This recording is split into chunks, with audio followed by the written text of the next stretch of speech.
ta'ala wabarakatuh. Alhamdulillah wa syukurillah wa ala alihi wa sahbihi wa mawalah, amma ba'du. Rabbi shrah li sadri wa yassir li amri wahlul 'uqdatam min lisani yafqahul qawli.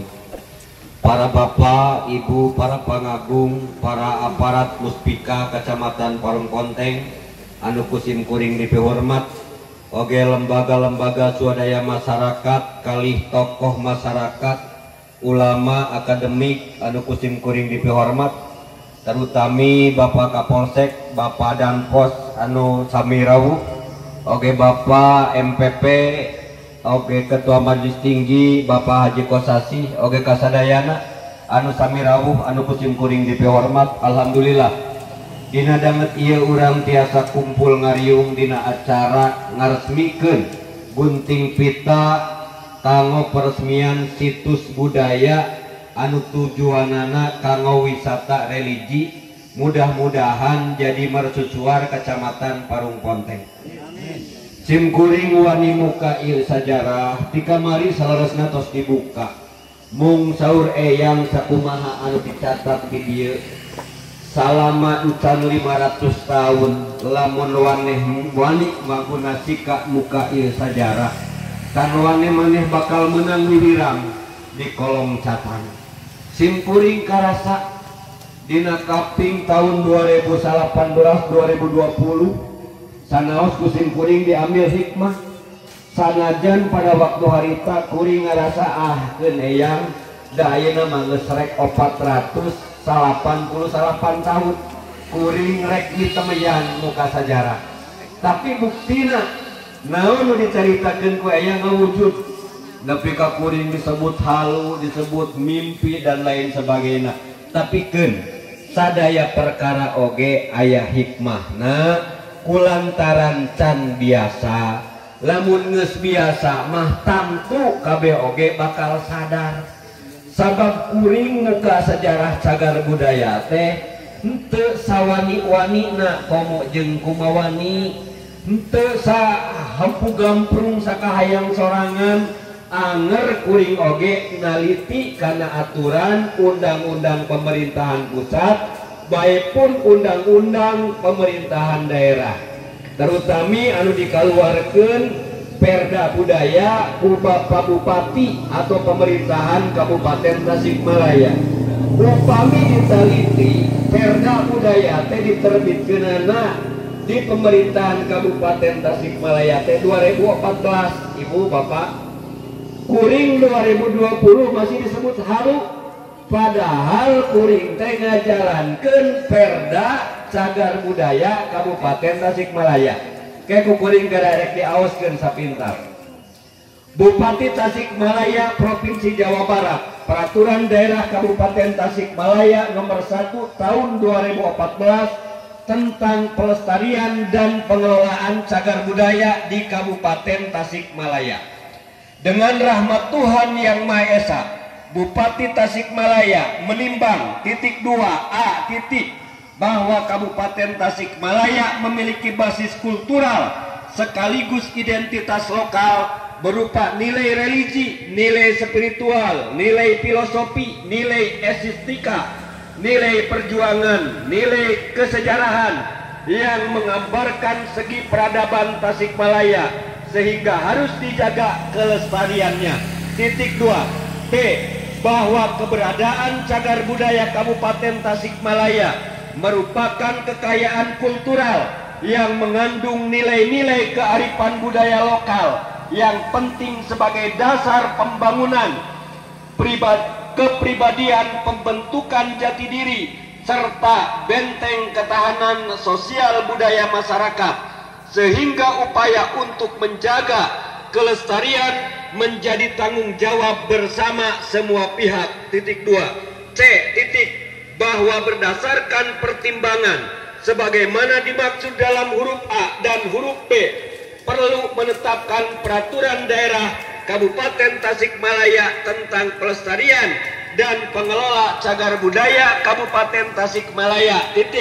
Mengingat 2.1 pasal 18 kurung tutup 6 Undang-Undang Dasar Negara Republik Indonesia tahun 1945 dan pemekaran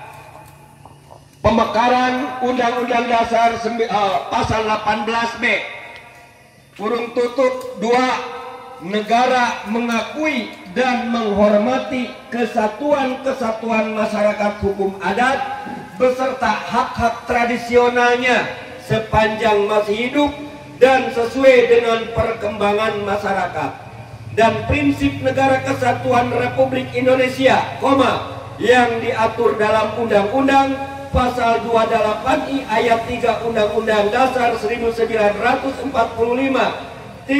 Kurung tutup identitas budaya dan hak masyarakat tradisional dihormati selaras dengan perkembangan zaman dan peradaban. Pasal 32 Undang-Undang Dasar 1945. 1. Negara memajukan kebudayaan nasional Indonesia di tengah peradaban dunia dengan menjamin kebebasan masyarakat dan memelihara dan pengembangan nilai-nilai budaya. 2. Negara menghormati dan memelihara bahasa daerah sebagai kekayaan budaya nasional.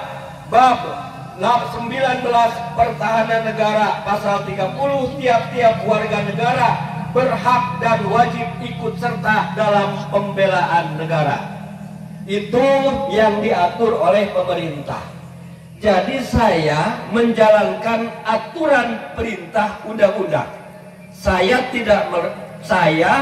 pribadi tidak menjalankan perintah personal. Tapi yang saya jalankan adalah perintah undang-undang, karena hukum adalah panglima.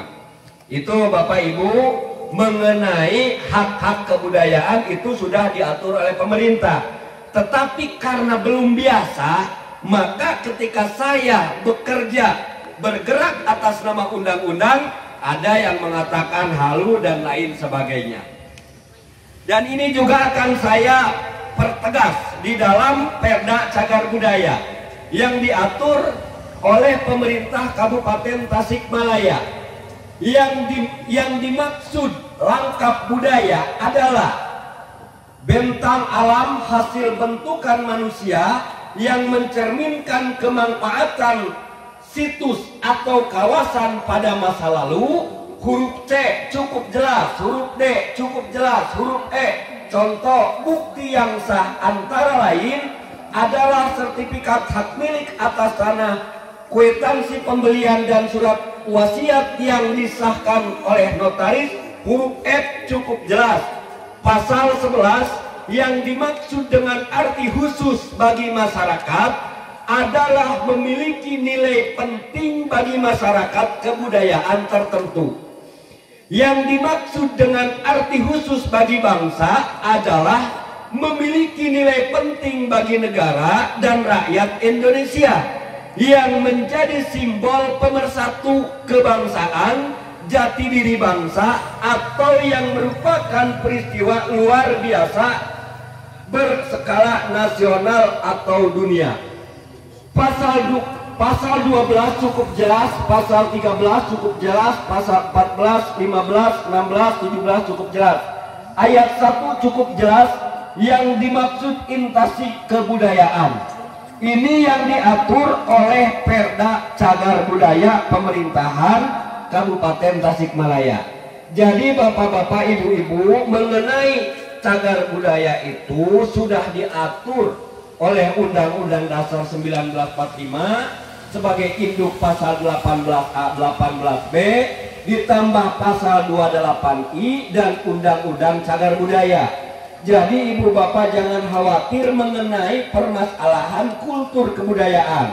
Kebudayaan itu diatur sebagaimana tadi pasal yang sudah saya bacakan terkait membela wilayah, kultur, susunan-susunan alam agar terjaga dari erosi dan kehancuran-kehancuran alam, dan setiap warga negara memiliki kewajiban yang sama dalam rangka bela negara. Nah, kedua, saya akan membacakan juga peraturan pertanahan. Ini juga harus jelas kenapa Sultan berani mengelola di wilayah perhutani. Perhutani itu ada beberapa bagian. Ada hutan lindung, ada hutan konservasi, ada hutan adat. Ciri-ciri hutan adat itu di mana di wilayah tersebut ada bangunan, struktur, peninggalan masa lalu, mau itu situs megalitikum ataupun situs budaya lainnya menyangkut terutama situs-situs budaya seperti di sini, yaitu situs pemakaman leluhur kita, yaitu Kangjeng Eyang Prabu Surawisesa. Jadi di setiap hutan yang ada situs-situs budaya yang dipercaya oleh masyarakat secara turun-temurun, itu masuk dalam kategori hukum adat. Coba akan saya bacakan undang-undang pertanahan. Ini kenapa saya akan bacakan, agar bapak-bapak ibu memahami dan organisasi-organisasi masyarakat juga memahami. Ulah gampang nyalahkeun batur, ulah gampang ngewak ka batur, ulah gampang sirik pidik ka batur, ulah gampang nuduh ka batur. Sabab lamun urang nyalahkeun batur cirina kieu. Tuh, batur masalah hiji, tilu kasalahan aya di urang, hiji absen. Naon tilu kasalahan? Ku kabodohan, ku kalalean, ku ketidaktahuan, maka gampang nyalahkeun batur. Sementara hukum-hukum anu geus jelas-jelas diatur ku nagara teu dipahami secara benar-benar. Jadi kuring akan menjelaskan mengenai status tanah nu diatur ku hukum ku undang-undang negara. Bahwa sebelum negara Indonesia berdiri pernah terjadi beberapa kali perjanjian, yaitu Konferensi Meja Bundar, Konferensi Linggarjati, Perjanjian Rumroyen, Perjanjian Renville, USS kapal perang di Sunda Kelapa di Jakarta saat ini. Lalu setelah merdeka itu ada Konferensi Asia Afrika di Bandung. Isinya itu sama, hanya menghentikan peperangan dan mengalihkan kekuasaan administrasi, karena penguasa administrasi itu berganti-ganti. Dahulu di zaman kekuasaan Galupakuan Pajajaran di masa Eyang Prabu Siliwangi yang dilanjutkan Raja Sah oleh Baginda Kangjeng Eyang Prabu Surawisesa yang dimakamkan di sini. Beliau di sini dulu dikenal karena sangat dirahasiakan oleh keluarga, namanya Eyang Warga. Warga itu artinya warga anyar nu cicing di Salacau. Ngaran aslina beliau teh Eyang Prabu Surawisesa anu nyingkah indit ti ibu kota Galupakuan Pajajaran. Ku ayana kerajaan Pajajaran diserang ku pemerintahan Islam pada zaman harita, ku politik Islam Khilafah Turki Utsmani anu kadieuna kepanjanganana ke pemerintahan Wali Songo. Hingga pada saat itu contoh seperti ayeuna loba oknum-oknum beragama Islam memakai identitas politik Islam anu ngapir-ngapirkan pamimpin, ngapir-ngapirkan penguasa, ngapir-ngapirkan pimpinan-pimpinan daerah, ngapir-ngapirkan pimpinan pusat. Baheula ge kitu politik identitas teh kitu, padahal Islam teh aslamu kuduna silih salametkeun, lain silih salahkeun, lain silih gorengkeun. Da ari Islam mah kudu silih salametkeun di antara urang, sabab Islam teh hiji identitas agama ageman rahmatan lil alamin. Henteu aya silih salahkeun, mata lamun aya jelema anu bisana silih salahkeun komo make identitas Islam, kuring mah kacida teu panujuna. Tah ayeuna kuring rek macakeun, kunaon kuring ayeuna maca? Biasana lamun kuring pidato cara make tek nu dibaca ku kuring ieu aturan negara. Bisi salah, sabab lamun salah kena undang-undang hoak, pembohongan, komo deui kuring bicara di hadapan bapak-bapak ibu-ibu aya mustika. Lamun kuring salah saruajeun kuring ngaringkus diri sorangan, mata kuring rek dibacakeun ye Undang-Undang Pertanahan nomor 41 tahun 1999 kuring rek dibacakeun. Dengan rahmat Tuhan yang Maha Esa, Presiden Republik Indonesia menimbang titik 2 bahwa hutan sebagai karunia amanat Tuhan Yang Maha Esa yang dianugerahkan kepada bangsa Indonesia, merupakan kekayaan yang dikuasai oleh negara, memberikan manfaat serbaguna bagi umat manusia.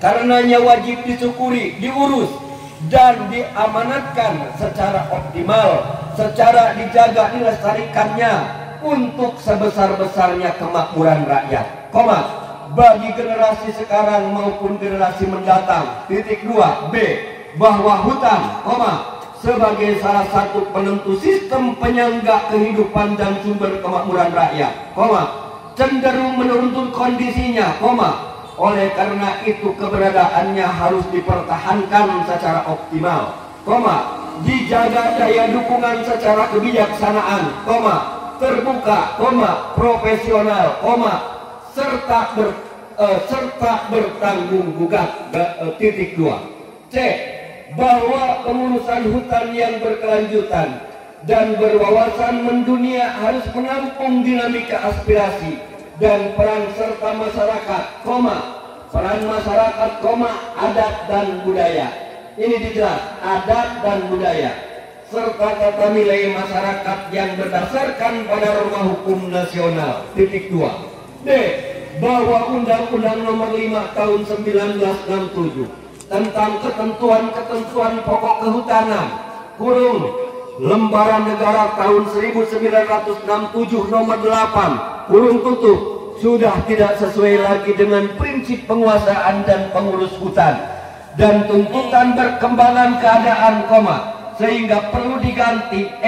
Bahwa berdasarkan pertimbangan sebagaimana dimaksud pada huruf A, B, C, dan D, perlu ditetapkan undang-undang tentang kehutanan yang baru. Mengingat 1. Pasal 5 ayat 1, pasal 20 ayat 1, pasal 27, dan pasal 33 Undang-Undang Dasar 1945. 2. Ketetapan MPR RI nomor MPRSH/1998 tentang penyelenggaraan otonomi daerah, peraturan berbagian dan pemanfaatan sumber daya nasional yang berkeadilan, serta pertimbangan keuangan pusat dan daerah dalam kerangka negara kesatuan Republik Indonesia. 2. Undang-Undang Nomor 5 Tahun 1960 tentang peraturan dasar pokok-pokok agraria, Lembaran Negara tahun 1960 nomor 104, tambahan Lembaran Negara nomor 2034. 4. Undang-Undang Nomor 5 tahun 1990 tentang konservasi sumber daya alam hayati dan ekosistem, Lembaran Negara tahun 1990 nomor 49, tambahan Lembaran Negara nomor 3419 5. Undang-Undang nomor 24 tahun 1992 tentang penataan ruang, Lembaran Negara tahun 1992 nomor 1915, tambahan Lembaran Negara nomor 3501. 6. Undang-Undang nomor 23 tahun 1997 tentang pengelolaan lingkungan hidup, Lembaran Negara tahun 1997 nomor 68, tambahan Lembaran Negara nomor 3999. 7. Undang-Undang nomor 22 tahun 1999 tentang pemerintahan daerah, Lembaran Negara tahun 1999 nomor 60, tambahan Lembaran Negara nomor 3839. Dalam undang-undang ini yang dimaksud dengan 1. Kehutanan adalah sistem pengurusan yang bersangkut paut dengan hutan, kawasan hutan, hasil hutan yang diselenggarakan secara terpadu. 2. Hutan adalah suatu kesatuan ekosistem berupa hamparan lahan berisi sumber daya alam hayati yang didominasi pepohonan dalam persatuan alam lingkungannya, satu dengan lainnya tidak dapat dipisahkan. 3. Kawasan hutan adalah wilayah tertentu yang ditunjuk dan atau ditetapkan oleh pemerintah untuk dipertahankan keberadaannya sebagai hutan tetap. 4. Hutan negara adalah hutan yang berada pada tanah yang tidak dibebani hak atas pajak. 5. Hutan hak adalah hutan yang berada pada tanah yang dibebani hak atas tanah. 6. Hutan adat.